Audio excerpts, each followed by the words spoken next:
Marco says, looking cool and lifting cars versus being able to feel the touch of a nightly partner. Decisions.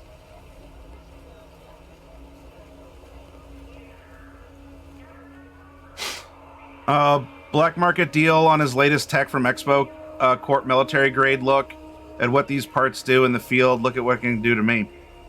Dude, never take the cutting edge. You need at least 3 patches on the shiznits before you go popping that stuff in your brain pan. Gotta install high quality skin if you want to feel anything with it. Kind of, right? that's how you get commoditized back to yourself. I walked away with my EAT implants in. Hearing that confused me, followed for being informative. Hey, well, Baked Toast, thank you very much, because this is primarily a workshop channel. This is an extension of a friendly local game store, and it's our job as an FLGS to inform and to foster these conversations.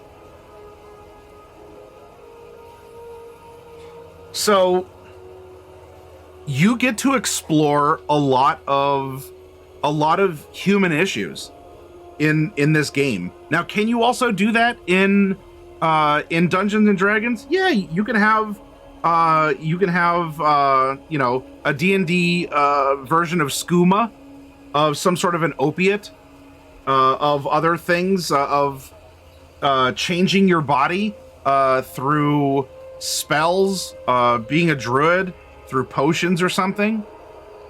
And there's social issues that could be brought up there, though there does tend to be a bit more detachment, because D&D primarily focuses on high fantasy, and you are the exception to the standard person. You go on grand adventures in far-flung fantasy. You tend to do fantastical things that takes you away from the drudgery of the everyday, which in part is why D&D is popular. You know, those styles of games. You can do that in Cyberpunk, though a lot of the heart and soul of the game is very much street level. You stand out from, I guess, an average city dweller, yes, but you are still a very small fish in a big, big pond. And because the characters have humanity as a core part of themselves, just like in VTM, you can explore some pretty heavy topics. The sense of self and other existential questions. You know, what does it mean to be a human? What does it mean? What do other issues that are hot button or not? So make sure that people at your table are good talking about these things. You know, what are different concepts of nature versus nurture versus artifice versus some kind of self-determination where you say, I'm not letting any external forces control. About biology versus augmentation. About societal roles, whether those are based on, are you born as a corpo? It's sort of like role-based, societal-based. Whether it's about some concept, if they exist, of gender norms, or something else along those lines. Maybe there's a caste system where you're born into it, and you could treat the roles almost like a caste system, something along those lines. So you can really get into a lot of different topics as actual honest exploration, walking a mile in other people's shoes, as parody, as just approaching it neutrally and, you know, just leveraging it for the sake of a good and compelling story. You can lampoon the ridiculousness of largesse. You know, you can, your game of Cyberpunk can very much conclude with, and we call this the aristocrats.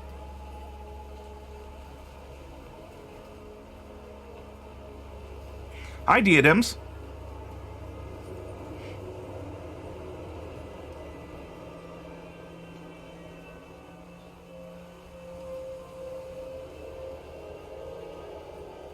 Awkward Mancer asks, are warlocks still the people they were before making the pact with Cthulhu? That is a very good question. I like that level of contemplation. And in fact, Awkward Mancer, if you would like an answer to that, the Chroma Company campaign has that for you. Well, so in this case, the aristocrats wasn't quite an actual literal aristocrat. If you get the aristocrats, then you know what I'm talking about. If not, I think there was a special called The Aristocrats that had a bunch of comedians give their version of it.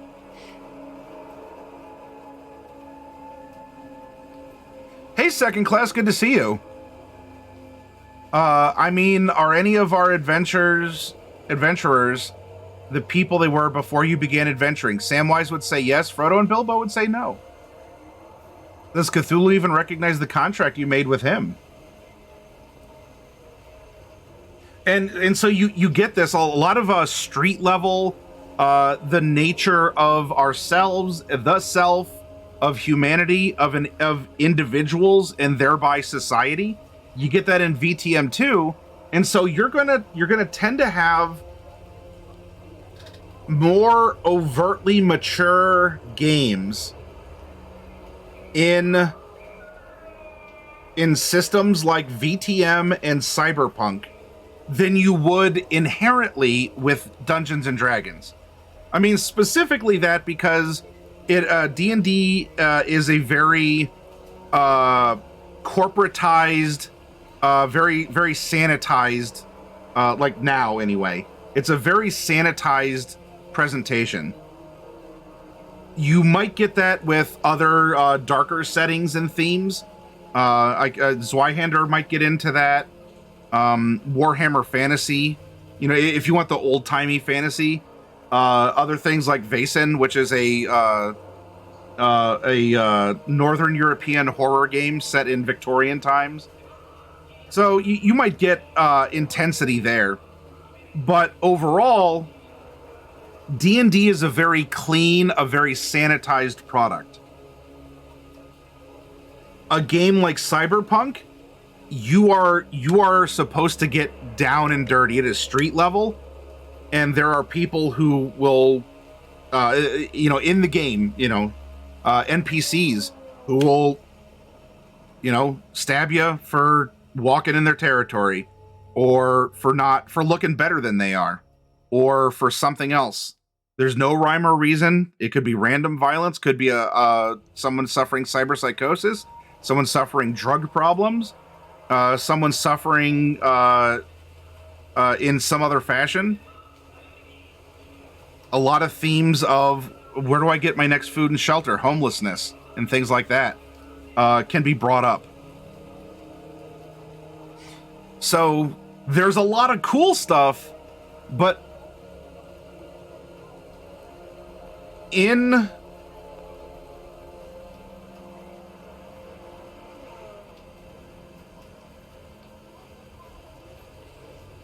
going through this,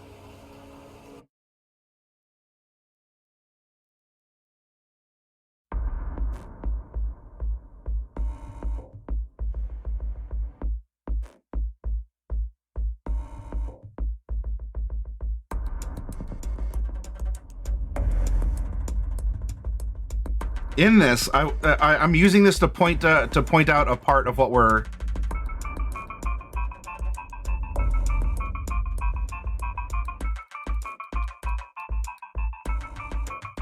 Look at the art.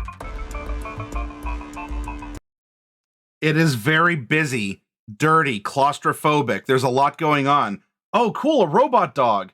Oh, look at that car. Yeah, there's cool stuff. You can get intense with it too. Welcome to Night City, a topia filled with dis and dat. Though mostly dis. I hope that you appreciate.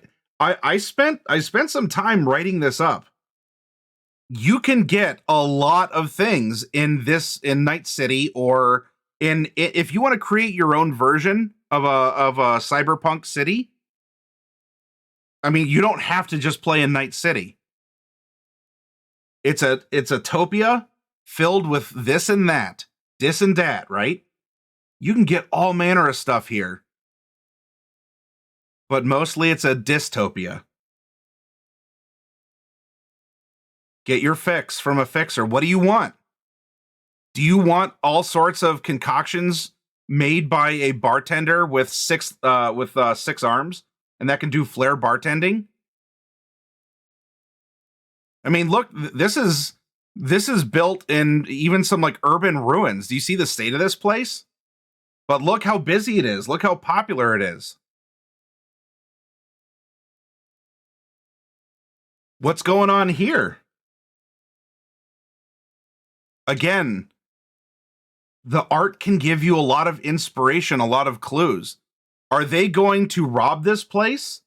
Are they actually here to protect it from another gang moving in? Are they even after implants at all? Or is this actually a secret front for something else? And these are actually, people fighting for a better city? Or are they the mean street punks that perhaps they look, You're never bored. Everything just seems to be stacked on top of each other, and you should never be bored. Now, this pun works better hearing it because BORED and BOARD. You're never bored, and whatever you seek, it's not above. That references a lot of the night markets. This references a lot of, you're going to a lot of underground places as well. And what you're doing is not above board. A lot of what you do, even as a good person, is probably not above board activity. Because even if you just want to provide for your family and have be left alone, how you got that thing that you needed, it might have been acquired by less than legal means. Or there's laws against it, but there's no enforcement. So why even bother?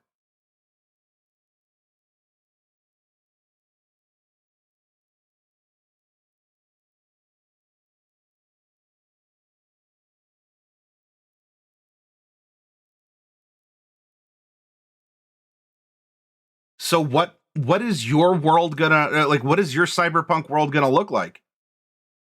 Does everyone just live in big mega cities? Is there just one? Are there several? Are they almost like city states and you want to retell the rise of the Roman Empire or of ancient Greece even through their city state system? Only it's, history echoing much farther in the future. This piece is wonderful because as it's printed, it's actually the other way around. However, when you take the background into perspective, this police chase is going on upside down.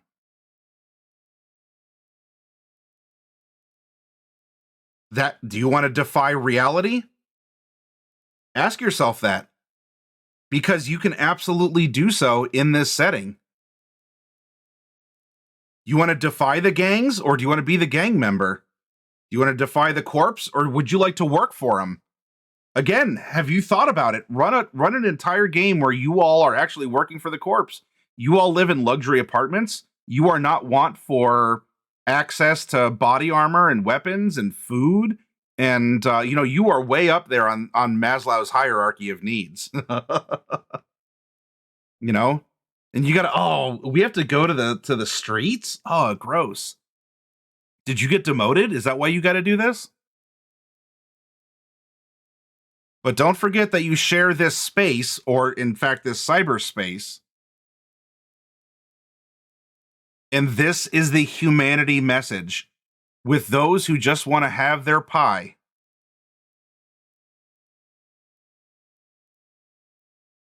These are people who just, they want to live their lives.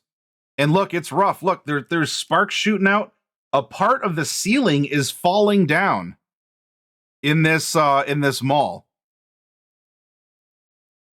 People are gathered together. Whatever whatever she's choosing is, I don't know, thermal detonators or MREs. It could be either.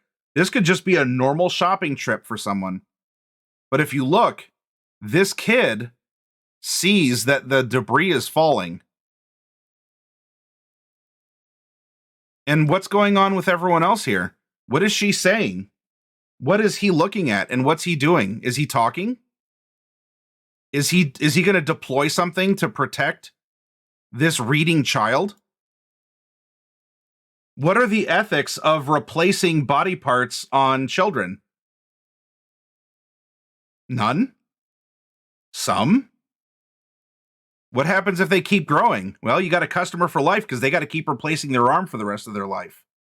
Or was this child caught up in a booster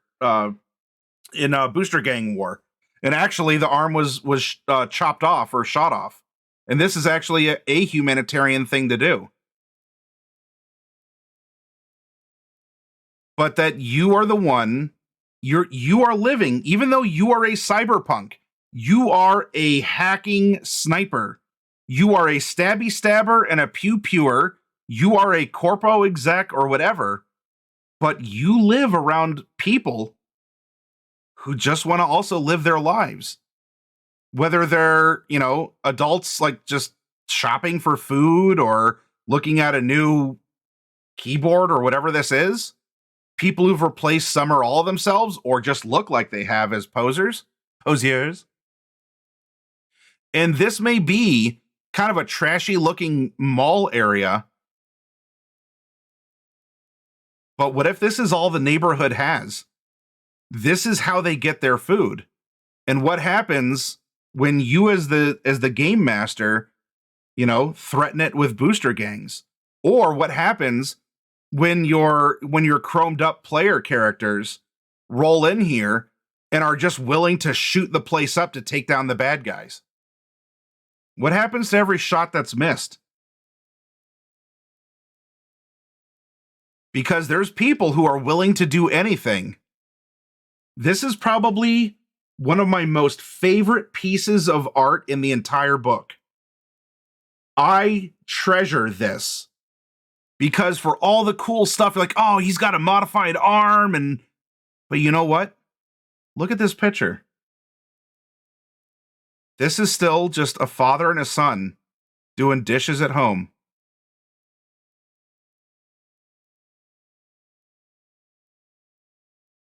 Because there are people who want to live their life, right? They want their pie. They want their piece of the pie to keep their piece of the pie, or even their piece as in their gun. And what's implied here?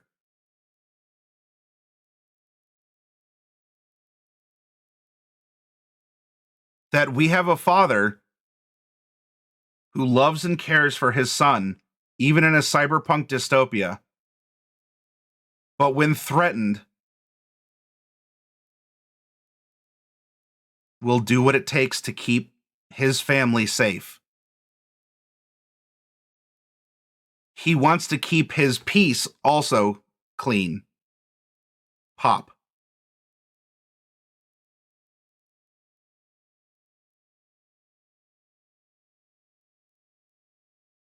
So just like in D&D,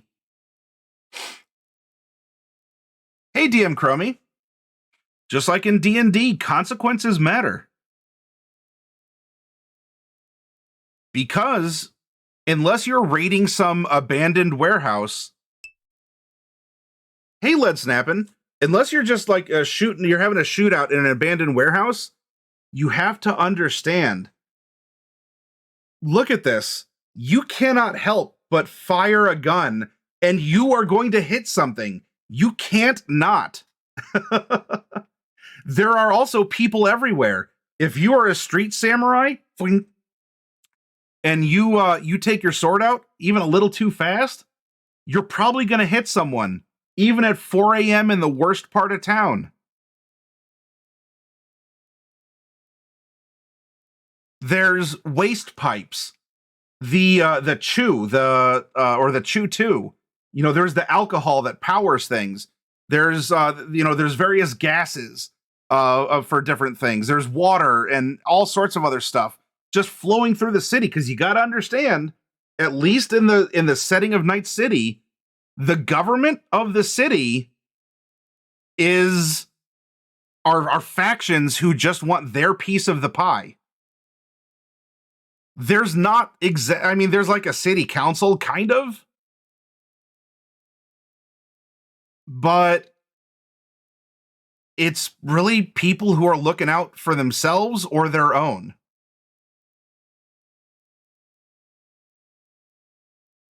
And one hand of the government may very well not know what the other hand is doing. Or if you want to try and get something done, oh, our streets are in disrepair. Well, I'm sorry, that's the nomad. That's the nomad family's territory. Yeah, but it's in your part of the city. It's in my part of the city, and thank you for recognizing it. However, you got to understand, the roads belong to the nomads. Okay, can I go talk to the nomads? Yep, here's a referral. You go talk to the nomads. Nomads go, yep, roads are terrible. Absolutely. And, as much as we want to fix it, unfortunately, we just don't have enough money, because the people who control the businesses in that block don't pay us the road money. So we can't fix it. Oh, well, would it help if this other faction took over instead? And the nomads would go, absolutely, we work with them all the time. If you think you can help that the other faction take over from the current ones, you didn't hear it from us, but we got your back. You go, oh, okay. Well, look, people need roads. People need roads, even though there are flying cars, but people need roads.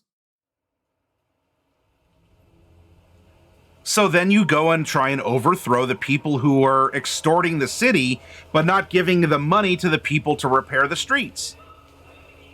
So now there's a gang war that's effectively a city hall civil war. Ugh. Out with the old, in with the new, and as soon as the nomads' chosen people take over, they go, hey, thanks a lot. You're a good guy. Now, I'd like to give you your reward. Your eternal reward. And then you're dead. Because you were a useful idiot. And now a portion of the city managed to switch control. You're a literal who to the nomads and to these other factions. But you know what? You got something done, so thanks. But because we know that you were talking to other people about it, we gotta kill you, because you won't be quiet about it.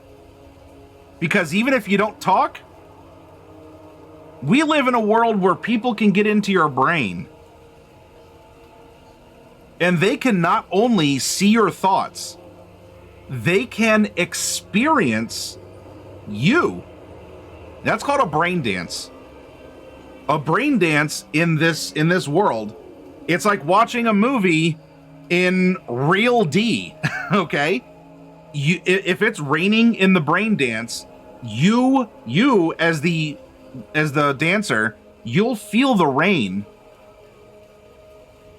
pouring down over you. As if you were there. It's like a holodeck in Star Trek in Next Gen, right?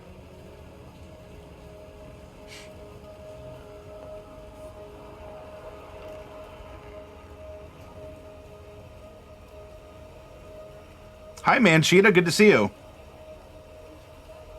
DM Crummy was talking about, yeah, just even being able to have the space to grow plants. I want to play in a Cyberpunk campaign so badly, says Tin Cat. Daily says, wait, I came in for pie pieces, now it's a gang war? Does this mean no pie? Unfortunately, people are fighting over the last piece of pie, Daily. Mr. Johnson may kill ya, but that's the fixer's job. Marco says, changing who is in charge won't matter much If the system they're ruling remains the same, yeah. Meet your new boss, same as the old boss. Exactly, Marco.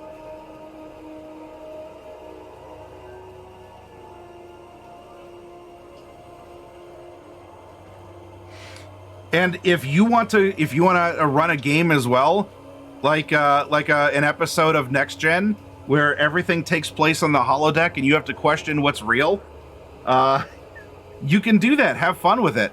Holograms can exist, or just getting into someone's brain can exist.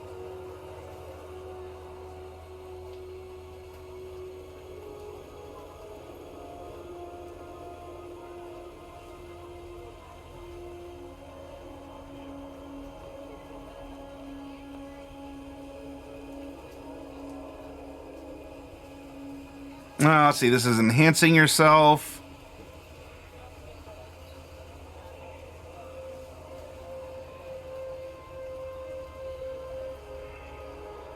Here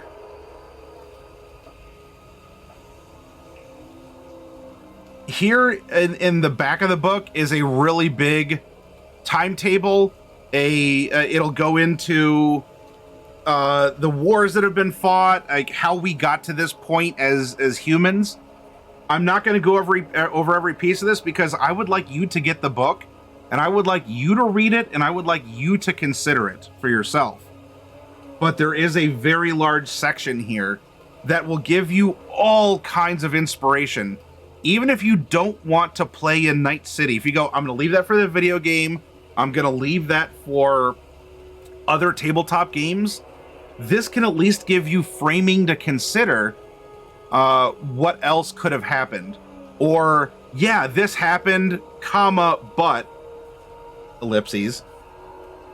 So, you tell us your, you show us your butts. What is your comma but? Show us your butts.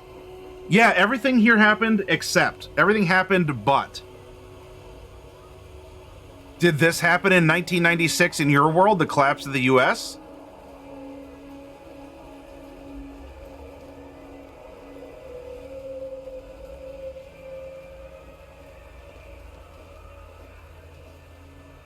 Yeah, you could set up a lot of exposition to your players.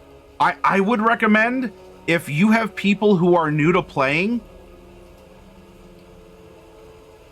don't info dump them on this stuff. You could throw in a little bit of, yep, so this is post-apocalyptic, it's a cyberpunk dystopia, and you're living in a giant megacity. And you know what? Even for people living in this city, that's pretty much all they know. So you're not missing out on a lot of details unless you go looking for them, which you can do over the course of the game. Because it is possible to burn someone out on this. It's too much information, or they go, I gotta know all this stuff to play. No, you don't. Forget about it. Forget about it. This is great, and it does set a very interesting it does hit a very interesting timeline. Does this have to be yours or completely known? Absolutely not. Do you have a player who knows this timeline and has memorized it? Maybe. And if that's the case, tell that player, you have a pretty good understanding of things, but not everything that you read might be accurate to what we're playing here.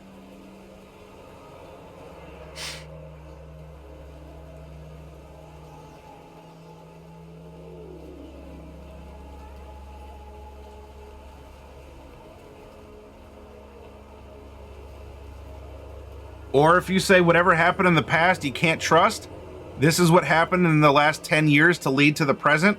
The video game is 2077. The tabletop is 2045. First wave cities start reclamation under support from local governments and remaining megacorps. These first wave cities are ones that require only a limited amount of resources to rebuild. We have no United States until we have a country again. President Elizabeth Kress. While local elections resume, there will be no national elections until a treaty exists between free states and remaining United States.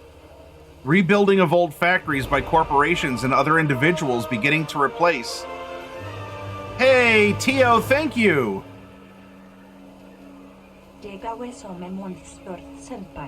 Let's go. Let's go indeed. Thank you very much, Tio.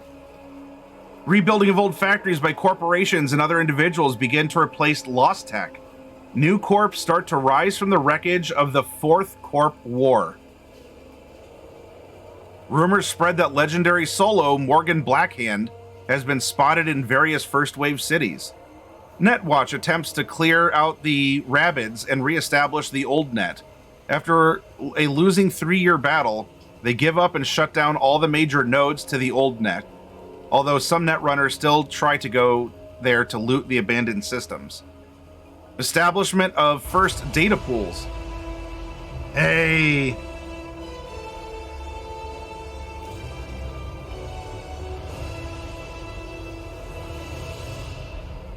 Thank you very much for that follow, and welcome aboard Redston, B. Redston, or BR, if you for short.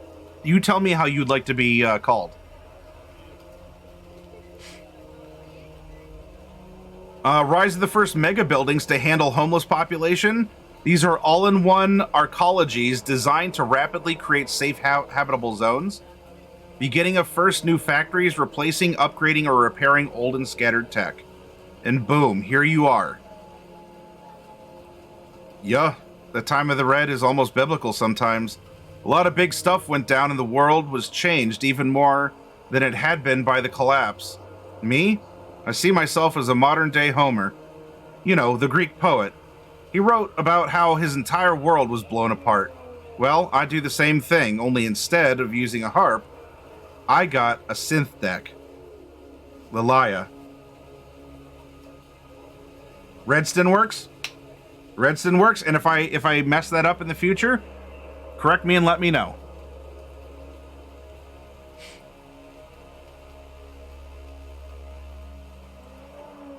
A keytar, surely, yes.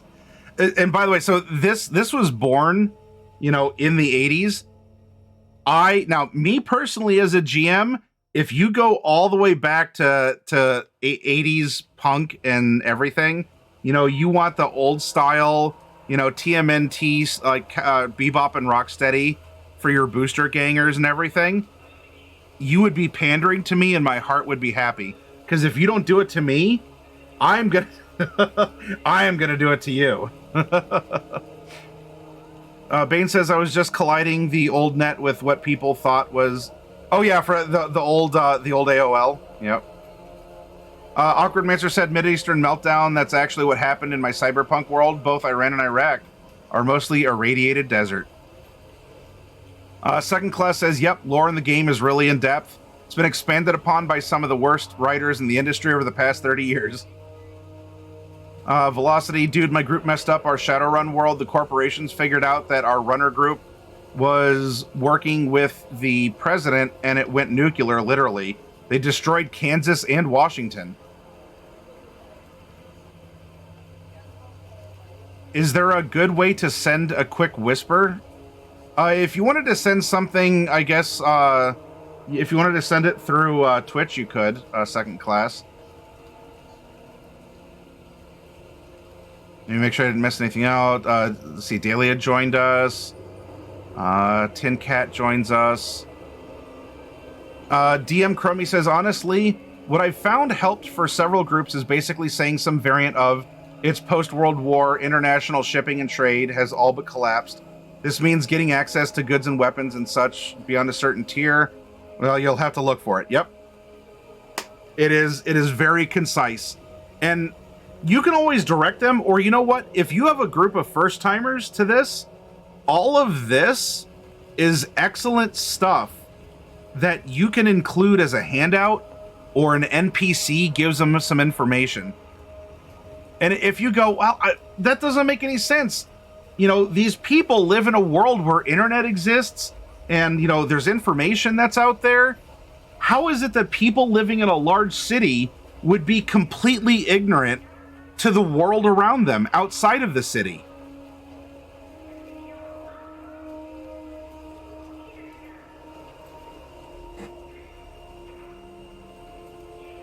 You best be believing in a cyberpunk dystopia, 'cause you're in one.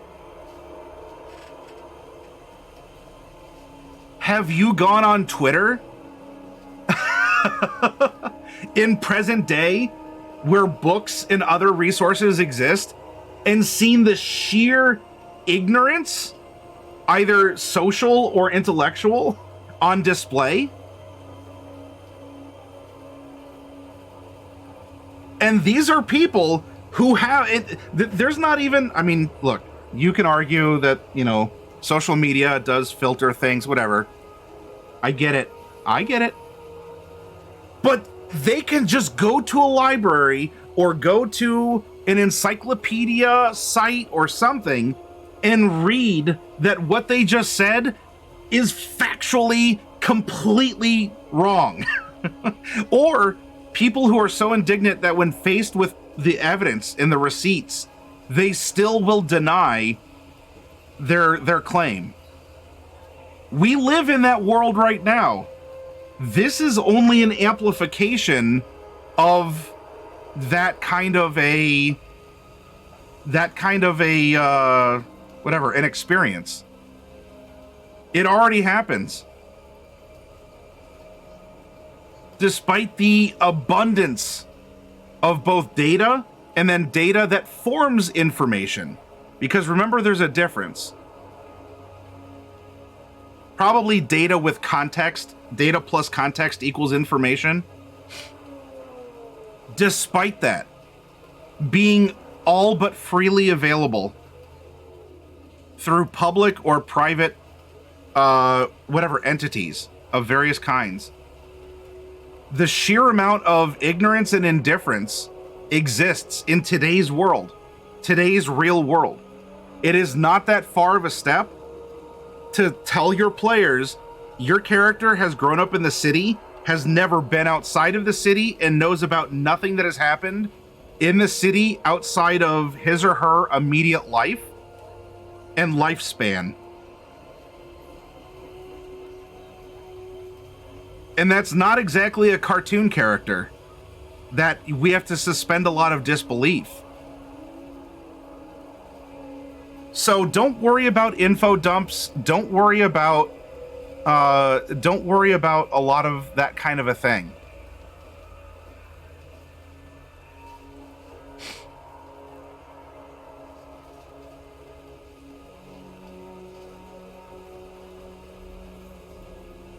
I've lived on 3 different continents, studied in 3 universities, and I still learn new stuff at least on a weekly basis. I also met people who stopped learning when they started walking. Yep. Absolutely, Awkward Mancer.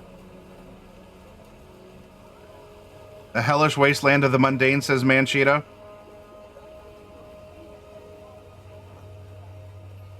Well, here's the thing, Bane. Can you actually make the determination that you've gone crazy? I don't know if you actually, if any of us really have the qualifications to determine if we ourselves are crazy. I think that's an external observation, but maybe if you are crazy, you actually can call yourself crazy, in which case it's a self-determinate thing.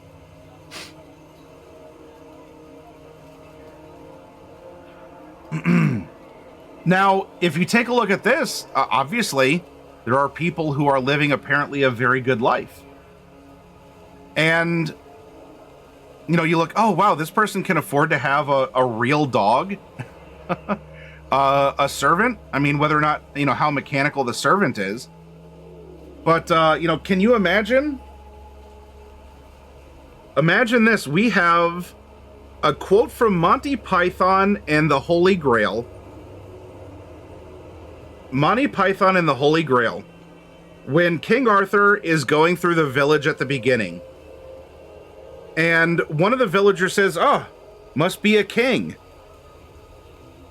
And what's the reply to that line? Come on, nerds, I know you know this.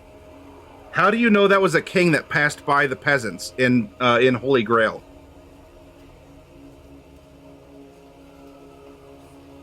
You're allowed to say the word.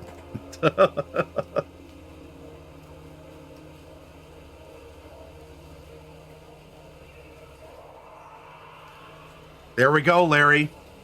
Only in this case? Oh, She hasn't got chrome on her, you know? She hasn't got chrome on her.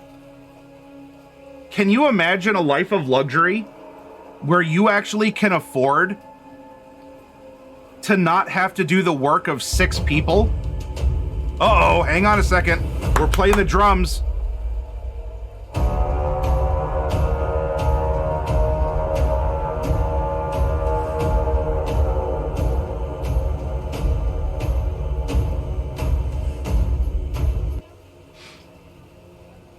Welcome, Draco Magnius. Thank you for joining us here in the Hero Zone. Can you imagine being able to afford not having to do the work of 6 people, necessitating you change your body?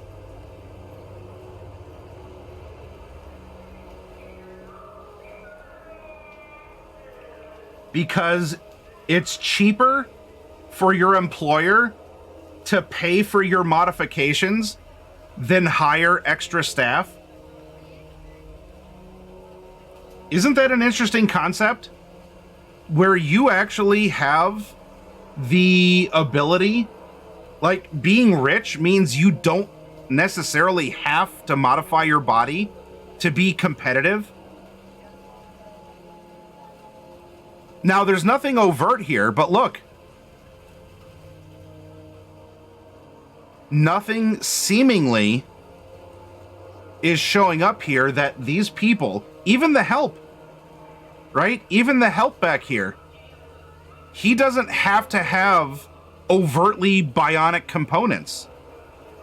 He might not even have any. Whoa, she can afford analog help?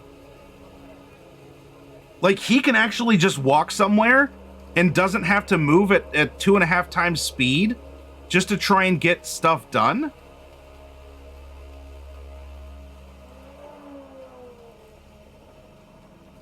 Also a good way to hold you by the modification, yeah.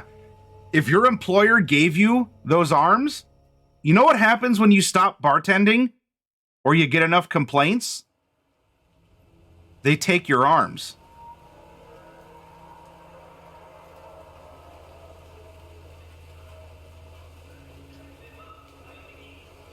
And you know what you get to do for the rest of your life, unless you're willing to lose those arms? You're forever a bartender.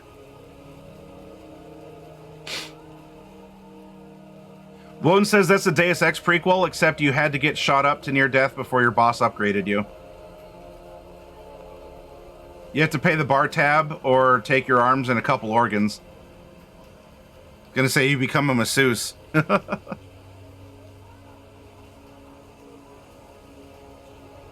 Get your fix isn't just getting a fix of drugs or alcohol or something else. It's also you are getting fixed.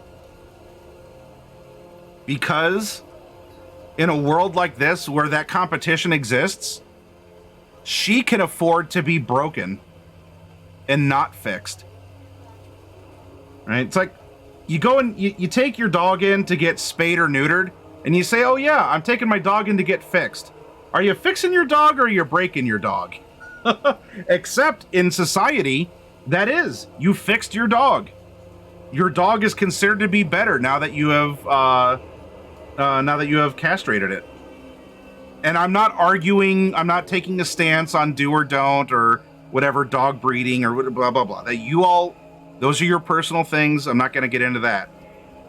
I want us to look at the concept of where being fixed is being broken, or where you can actually afford to not have to replace parts of yourself.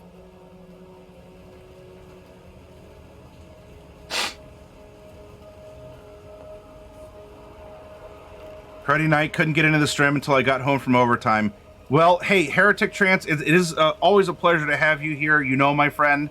And if you need to, you can always go back into the VOD, too, when that goes up. Sounds like Repo, the Genetic Opera. You missed payment on that new pair of eyes. The Repo Man has come for him. Yeah, there you go. They're taking your arms in that even in that sense, too. You can get, like, a Buster Cannon or something if you want.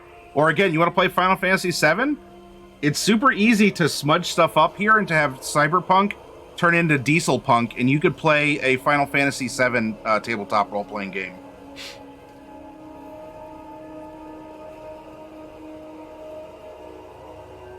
Tio says, I have mixed feelings about being snipped now. Oh no, I'm causing existential dread in Tio Most Frio.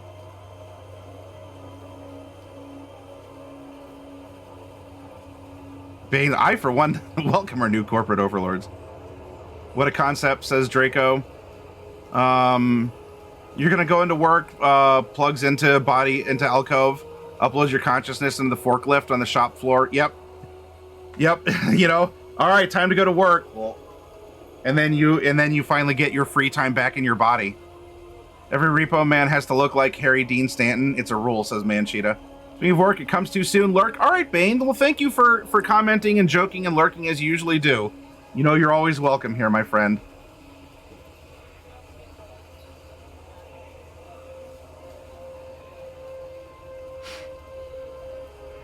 So I hope this conversation... Oh.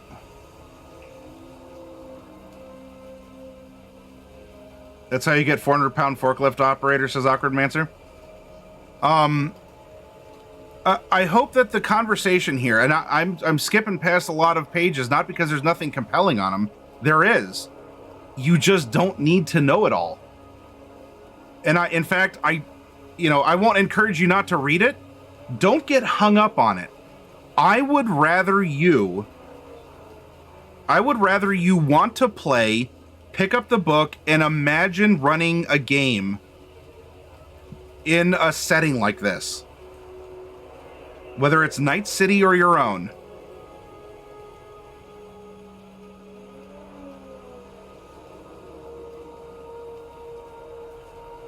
And realize that the rules aren't terribly complex. Like D&D, roll the number and you want the difficulty value or higher. You want to meet or exceed the difficulty value. As determined by whatever, your GM might tell you, or it could be a static value or something. Okay?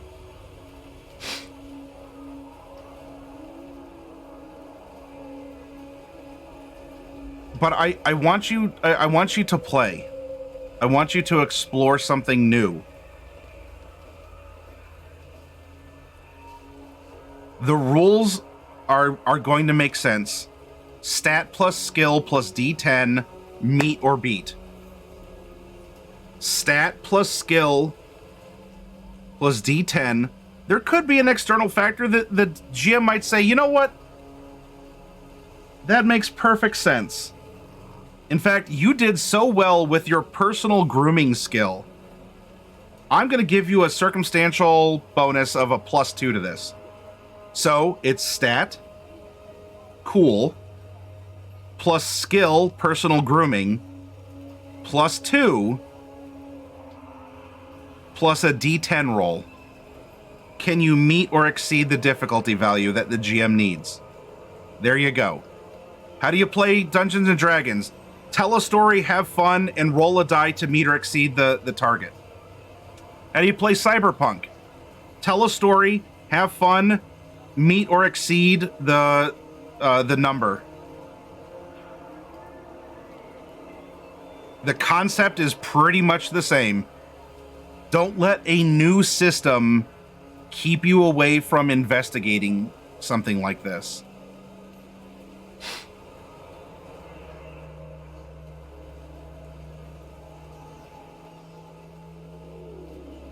Dive into it as far as you want, but don't let it go too far. Even if you play in just the Night City setting, this is your map.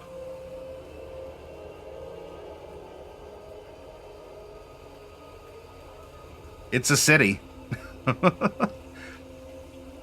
Now, the problem is getting from A to B because you may not have the transportation, or a lot of people are just taking the 210, 2 feet, 10 toes.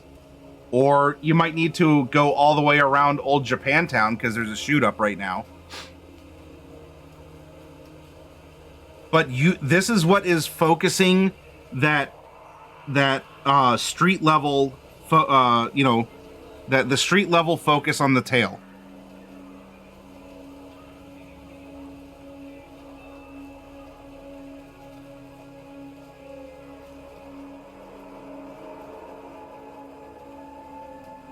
Australis Plays, hello. Good to see you again. Your wording of your intimidation was so good, don't roll a 1.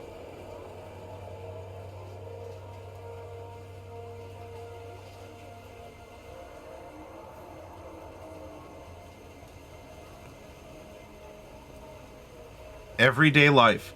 Again, that if not my absolute favorite, this is in the top contention of all of the awesome art in the Cyberpunk book.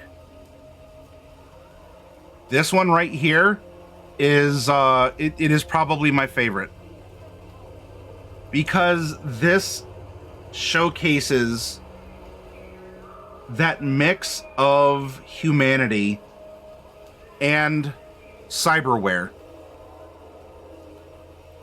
of so much that can be told from just this picture alone.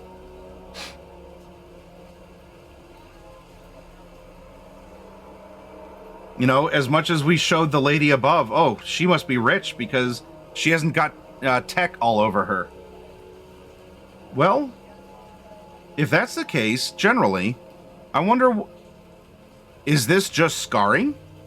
It could just be body modification, scarring, and tattoos. Doesn't necessarily indicate tech, but it does look like there's something going on here. Did he work his way up? Is he actually a, an affluent person, but he has tech for some other reason? That, before or after his rise? What's going on here? That could very well be your story to tell.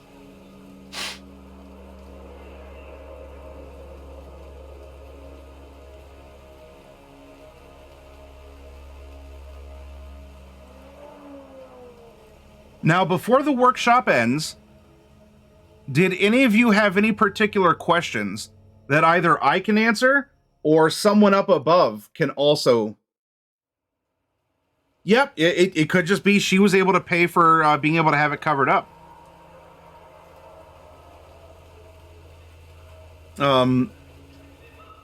For the broad concept of the introduction to the feeling of Cyberpunk Red and the general setting of Cyberpunk Red, were there any questions or concerns, or did you need something clarified or seeking inspiration in some way?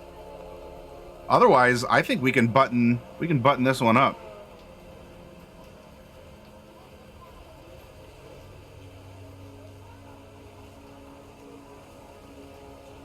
Oh, I'm sorry, Marco. Aaron, thank you very much. Everyone, you can say hi to the Glooblin. Let me go. Give it enough complexity. Can you play as an AI character? That would be the determination of the GM. There's not a role directly that is you are an AI. The role is a presumption you are a human with perhaps modifications, though you don't need cyberware as a character. But I could see a circumstance where you can pitch that idea to your GM, and he or she would say, yeah, you know what? I think we can work this out. And it could even just be a story concept. In fact, we brought up Reeve in Final Fantasy VII. Reeve, in a sense, is kind of like an AI character. I mean, in this case, it's a remote control character, but to the people who didn't know better, it wasn't, right?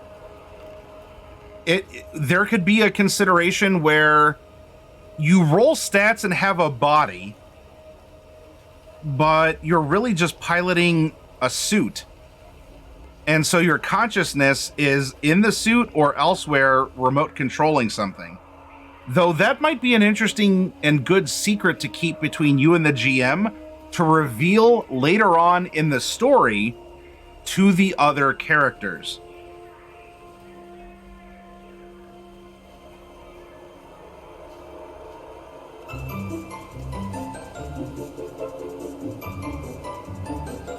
Well, Marco, thank you for the follow.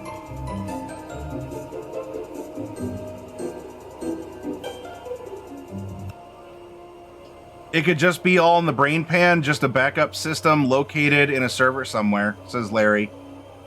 Australis Plays says, I can't remember if it was in Cyberpunk Red or 2077, where there's a picture of a woman who's taken her face off so she can do her makeup. I don't remember seeing that in the book. Not that it can't be, but I don't remember seeing that in the book. So it could be in 2077. But yeah, it's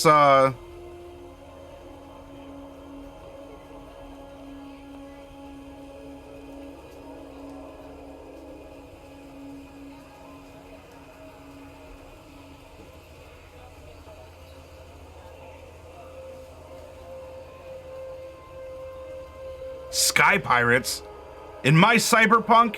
Come on. Yes, play Final Fantasy VII using Cyberpunk and have an amazing time doing it.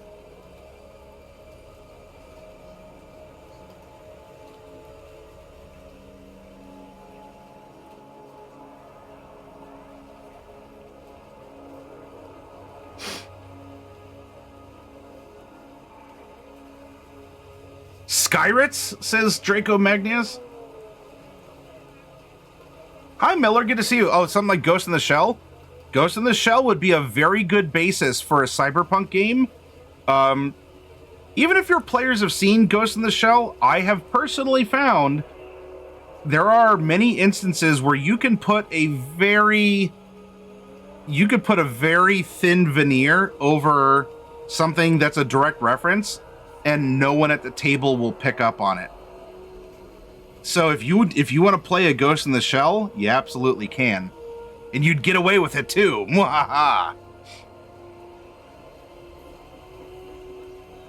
Second Class says, in previous editions, there were rules for fully AI'd Borgs, but they're not current.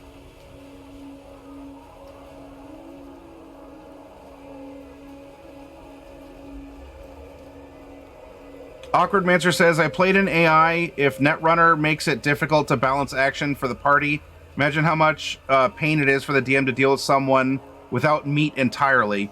If DM is fine with that headache, power to both of you. Yeah, if it would be a special consideration to work out. Can you be an AI, and how would your humanity work? Or are you somehow able to have zero humanity, but you work off of a very stringent set of, like, Asminoff's rules kind of a thing, where you set the boundaries of behavior with your GM, and you can only act in those boundaries. Because otherwise, if you're left completely free, well, you're hunted down for being, for apparently being someone, right? Because you would have a body, you'd look like it, for having cyberpsychosis. Maybe if they hacked a Corpo's backup body, says Larry. Ghost in the Shell was written, almost always have cyberpsychosis, simply because you're concerned stop being human. Yeah, exactly, Awkward Mancer. Yeah. Yep.